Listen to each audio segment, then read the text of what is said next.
parts not so okay. So I think there is room to save on the farm program. I don't know why we subsidize tobacco with one hand and beg people to quit smoking with the other, but that's not a South Dakota issue. And by the way, how come we don't sell tobacco seed at Burpees or at the, you know, I could grow my own. Matt. Go right ahead, Jeff. Farming and ranching, the agriculture industry is huge in South Dakota. Continues to be, and so this is a very important question for us. And I'm sure we can all think about our own connections to agriculture.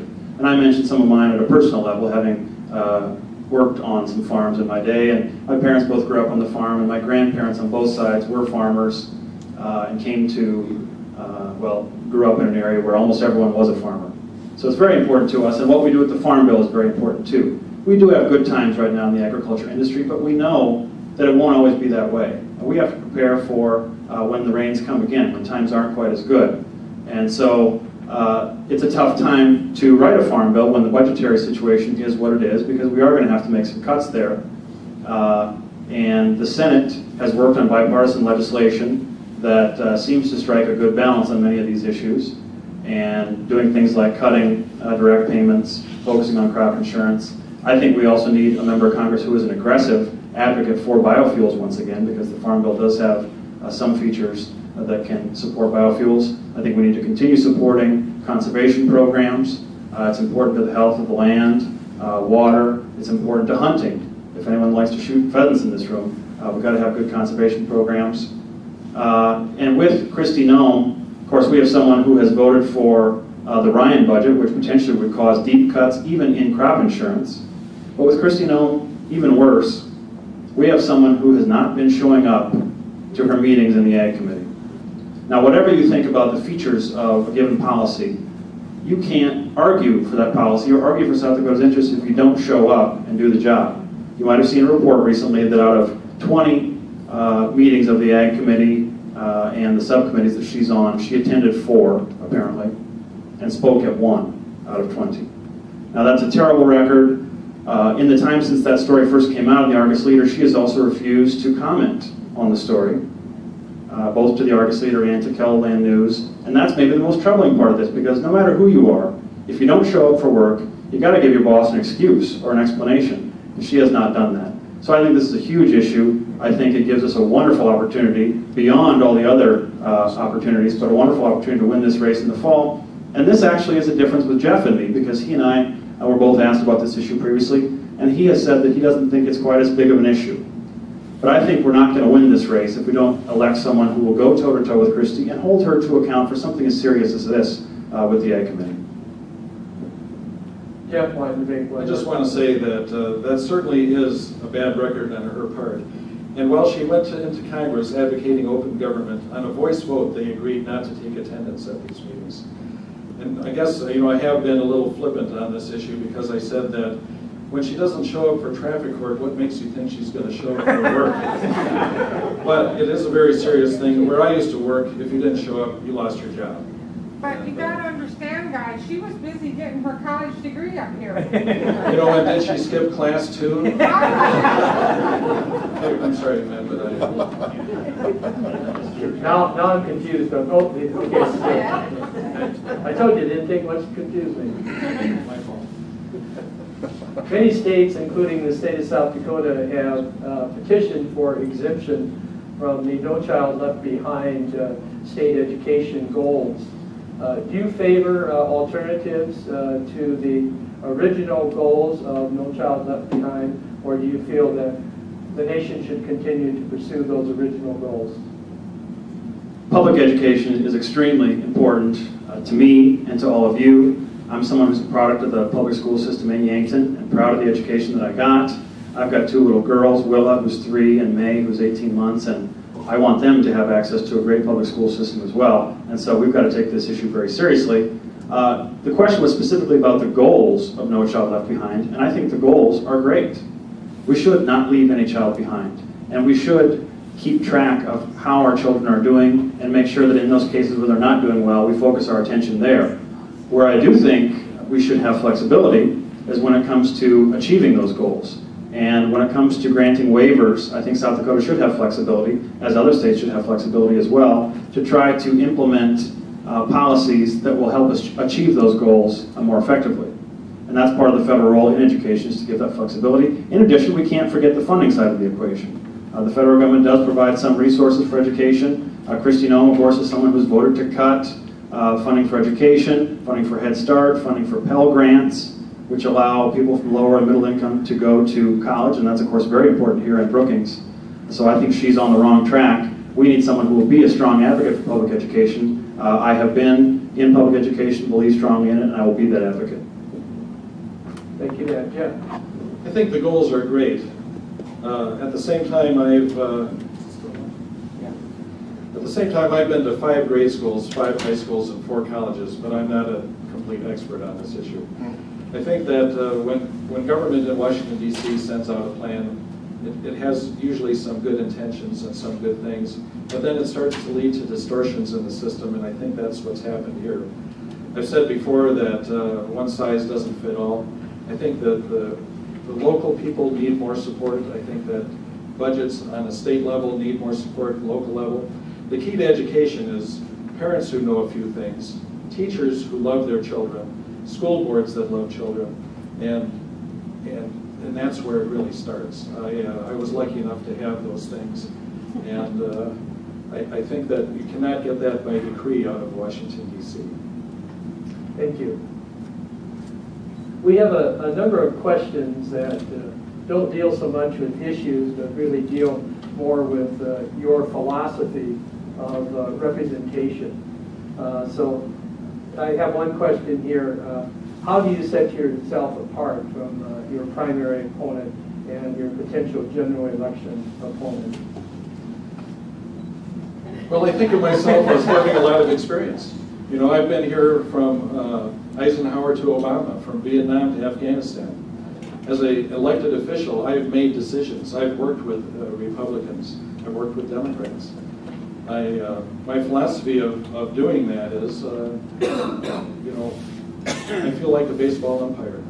I make the call. And I'm not looking at the crowd. I'm not looking at who's at bat. I'm not doing it for the umpires. I'm doing it for the integrity of the game. In this case, I'm referring to baseball. But if you see me making a call that isn't in my heart, it's time to get rid of me. If I make a call and I'm wrong, hey, I did my best. I trust me. And I might make a mistake, but I tell you what, it's not because of some political calculation. One of my colleagues said to me, I represent the taxpayer. I don't represent the taxpayer, I represent the voter. And my job is to take care of people that vote and people that don't vote. People that pay taxes and people that don't pay taxes. I have to do my job. And as a leader, I think it's important for each of us to make a decision and go on, and not to let myself be led forward by the audience. It's my job to be a leader. My colleague said, I don't know anyone that wants to raise taxes. Well, I don't know anyone that wants to raise taxes either. But if they need to be raised, it's my job to explain why. Who would hire a police officer that refused to shoot somebody? Well, if you hire a politician that refuses to raise taxes, you already have a guy that says he won't do his job. Who would hire a preacher that wouldn't use the Bible? Give me a break. Well, that's these people we've got elected right now. They promise they won't do their job. Well, I will. Matt? Thank you.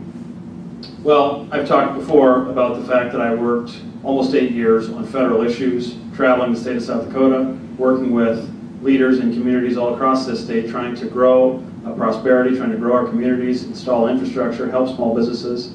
I did that working with Senators Tim Johnson and Tom Daschle. So I think I have great experience and an opportunity to hit the ground running when it comes to winning this race and then opening offices and beginning to provide the kind of service that South Dakotans deserve. Also proud that on these issues of the middle class, they are very personal for me as someone who grew up, came from a lower income background. My parents were divorced when I was pretty young, and I've always had to work hard to try to climb the ladder. I did so thanks to a work ethic and a few helping hands along the way, like school lunches that Christie has voted to cut, like Pell Grants and Stafford loans that Christie has not been a supporter of. So these issues that are so important for us to elect someone who will fight on them, well, they're personal to me, and I'll bring that enthusiasm, that experience to the office. And in addition, Jeff and I have talked about some other differences. I mentioned the fact that he has not thought that the issue of Christie's committee attendance was so significant. Jeff has also said pretty favorable things, I think, about Christie's dust bill, and I don't think that that was a wise use of our time. So we do have some differences, but let me conclude by saying one thing, that Jeff and I agree on a lot, and one of the main things we agree on is that Kristi Noem will be a one-term Congresswoman.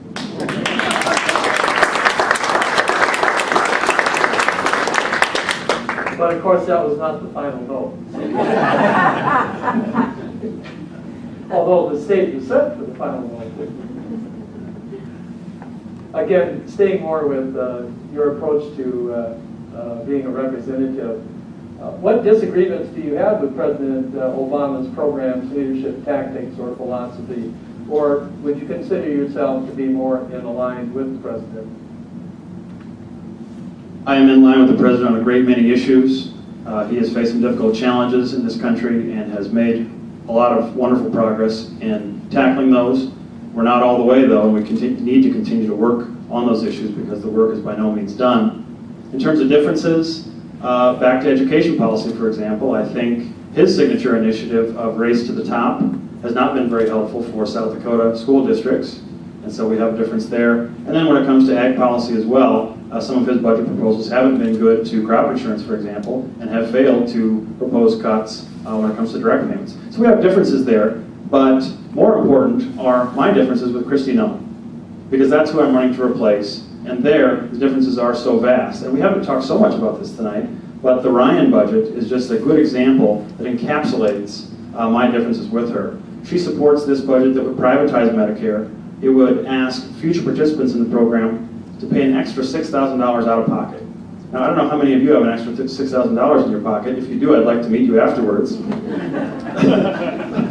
But by that measure, this would not be a good proposal for South Dakotans. And when you think about the fact that she wants to impose that hardship on average people in South Dakota, partly to pay for huge new tax breaks to millionaires and billionaires, it's hard to see how you can justify that sort of approach. I will have a very different approach. I oppose the Ryan budget, and my focus is on my differences with Kristi Noem. Again, the question has to do with whether you are more in line with the President's approach to governing or have disagreements with the President. Well, I tell you, I do have some quibbles with the President, and I think part of it, I'm going to just mention two things. I don't think the stimulus bill was as well designed as it could have been back when he first got in. And it reminded me of when Jimmy Carter got in, and we had all those folks in Congress, the Democrats, that thought, here we are, finally we've got it all. And Congress tried to take over. We had Scoop Jackson, we had Ted Kennedy, and they were all doing this and that, and it didn't work out very well for the President. I think the President gave too much latitude to the Congress in the construction of that stimulus bill, and it was not as effective as it could be. I also wish he would find more money for the Lewis and Clark pipeline, but I think we as citizens could do a little better on that if we all work together to make South Dakota vote for Barack Obama this next year. He might look on us a little more kindly. But Matt is right. Our issues with Kristi Noem are significantly more important. You know, she has not done very well. She's not represented South Dakota. You know, she won't call Angela Kennedy back, but she certainly never turned down a chance to appear on Fox News. She's got to go.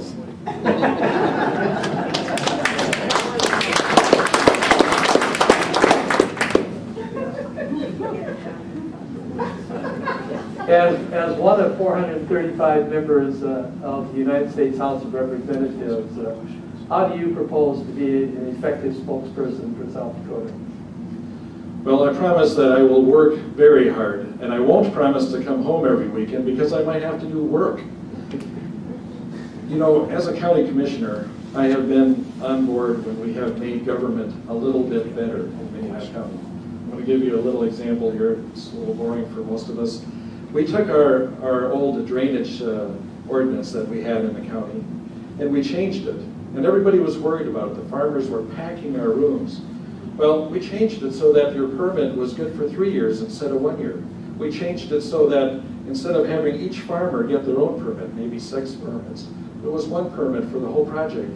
But wait, we also made them give us a GPS printout of where that pipe was placed, and we're doing an overlay of our county map showing where it is.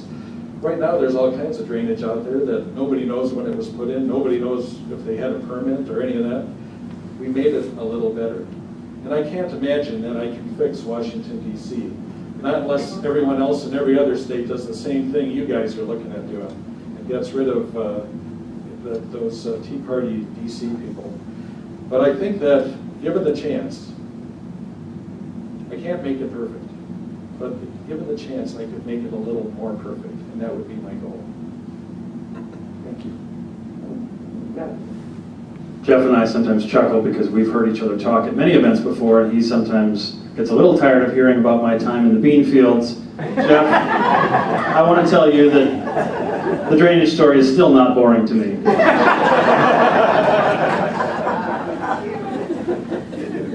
And as one member out of 435, it's true, you cannot single-handedly change the face of Washington, but I think one thing that I would absolutely do better is to take a more constructive approach to governing.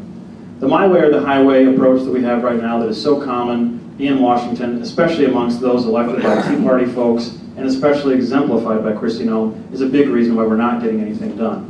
People across the political spectrum want leaders who will focus on finding common ground, finding solutions to issues that we all care about, no matter what your party orientation. We don't have that right now. We need someone who's willing to build relationships with people, no matter what their political orientation, and in that way, try to find those solutions that you might not find if you're not willing to talk to folks you don't always agree with. In addition, the other way you make a difference for South Dakota is you show up. You go to your meetings, you ask questions, you speak up so that people understand what it's like here in South Dakota. When it comes to agriculture, for example, not everyone knows what it's like in this state of ours, so we need an aggressive advocate who will go to those meetings and speak up for South Dakotans. I think you can gauge what kind of a member of Congress you'll have partly by the campaign that they run. And since getting into this campaign, I have worked very hard, traveling the state, recruiting volunteers, meeting as many people as I can, driving my 95 Buick all over the place, because I want to work hard to earn the support of South Dakota voters, and I will continue to work hard when I win, when I'm representing you in the U.S. House. I had overlooked a question that deals with a more substantive issue. South Dakota has anywhere from 8 to 11% of the population recognized as being Native American. Do you have any suggestions for improving federal policy toward our Native American population? Very important question. Native people in our state sometimes endure very bad conditions, and we shouldn't tolerate it as a state. It's an issue for all of us. I've spent a lot of time as a staff person serving people in South Dakota, including spending a lot of time on our reservations, and have continued to do that in this campaign. Now, when it comes to how to improve conditions in our Native communities, we have to be very careful because they are sovereign nations, and so we cannot be foisting solutions on communities that don't want them. Instead, they need good partners. People who are willing to listen to the situation in those communities, people who are willing to listen to ideas that come from there, and then who are willing to take those stories and those ideas back to Washington and be an aggressive advocate. And in some cases, that includes fighting for funding or fighting for changes to policy. But of course, with Kristi Noem, we have someone who hasn't paid much attention to those issues and has voted to cut many of the things that would help in Indian country. In addition, recently there's been a big controversy about the Violence Against Women Act, a very important piece of legislation, first enacted in 1994. We can't tolerate violence against women, period. Well, when it comes to the reauthorization, the version that went through the Senate had new provisions to address some shortcomings when it comes to prosecuting crimes in Native communities. And it passed the Senate, including with the support of 5 Republican female senators. So they thought those provisions were okay. On the House side, Kristi Noem is one of the lead sponsors of a version of that reauthorization that explicitly excludes those provisions. And that has brought all sorts of national criticism, rightly so. I will support the Senate version, and I will support additional measures to protect victims of domestic violence, female victims of violence, no matter who they are, and that includes enacting new fixes to address those situations in our Native communities in particular. Thank you, Matt. Jeff? Well, I'm proud to say that I represent some thousands of Native Americans in Minnehaha County, and I'm sure that I got the majority of their votes when I was reelected year and a half ago. I think I've not spent that much time on the reservation. I've driven through them, I've stopped there for a few things, but my friends who live out there tell me that things have gotten a little better over time with the Indian health, etc.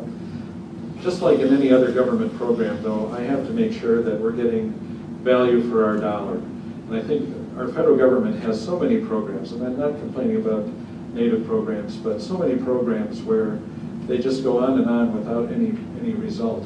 We can't have that. We actually have to make sure that we get a result. And I sense that much of our spending has been wasted, not necessarily on the reservation, but all across this country, in the military, everywhere. So I think I have a lot to learn on that issue, but I do know quite a few Native Americans, and I'm proud to say that I represent them on the Minnehaha County Commission. Okay, according to our schedule, it is time for that final note. And with that, I would invite each of our candidates to offer whatever concluding comments they can offer within 2 minutes each. Is there a timer? I can easily go an hour. Look, I'm a Minnehaha County Commissioner. I've got a lifetime of experience. I am a leader. I've been a follower. I've been a precinct committeeman. I've worked in the Democratic Party. I've been a member of a labor union. I've been an officer of a labor union. I've been a manager. I've been a married man. I have a lot of experience. And you know, my children, I've raised my children. I have grandchildren. I love them dearly. I think that my perspective on this is one that I can bring with the experience. I do remember the problems that we've had before, and I'm willing to make that call on a question and not look over my shoulder to see if everyone is behind me.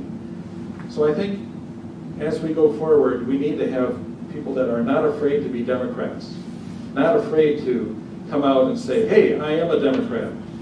I know places in this state where people are afraid to admit that because they might lose their job. It's time to get that foot off of our neck. We are Democrats. We are proud Democrats. Get out from under that rock. Come out of that fallout shelter. We can win this thing, and I can win it with you. Thank you, Jeff. Matt, concluding comments? Thank you. And let me say thanks again to everyone for being here. Thanks to the Brookings County Democrats, to our moderator, and to Jeff. We have traveled the state together and spent a lot of time together, more quality time than we ever bargained for. Just like I was telling you. You don't have to travel far around South Dakota to find people who are frustrated. They are frustrated because they are not getting the kind of leadership they deserve in Washington. Right now, we face many economic challenges. We need someone who will stand up again for the interests of middle-class people and working people in South Dakota. Washington seems rigged to serve someone else, the biggest corporations, the wealthiest individuals, and we have a member of Congress who seems to exemplify that. I'm someone who has lived a life having to struggle and to climb the economic ladder and to work hard to do so, and that's a common story across South Dakota because that's who we are as South Dakotans. People have had to work hard to get where they are. I want to tip the balance back in favor of those kinds of people, and that's what I'll do when I go to Congress. In addition, people are frustrated with the my way or the highway approach that we see from the Tea Party and people like Kristi Noem. People are looking for a leader who is willing to work well with others, who can find those solutions and enact those solutions. And finally, South Dakotans are looking for someone who will aggressively, energetically do the job, show up, be an advocate, and work hard. I've worked hard throughout this campaign. I will continue to work hard to try to earn your support, and I'd be honored to have your support on June 5th and in November. Thank you.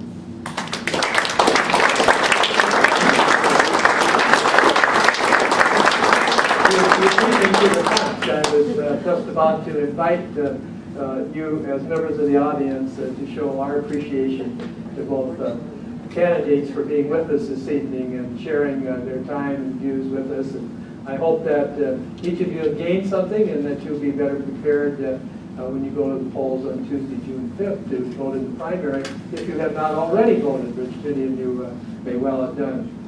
Before I leave the podium, I want to point out we do have local candidates with us seeking election to the state legislature.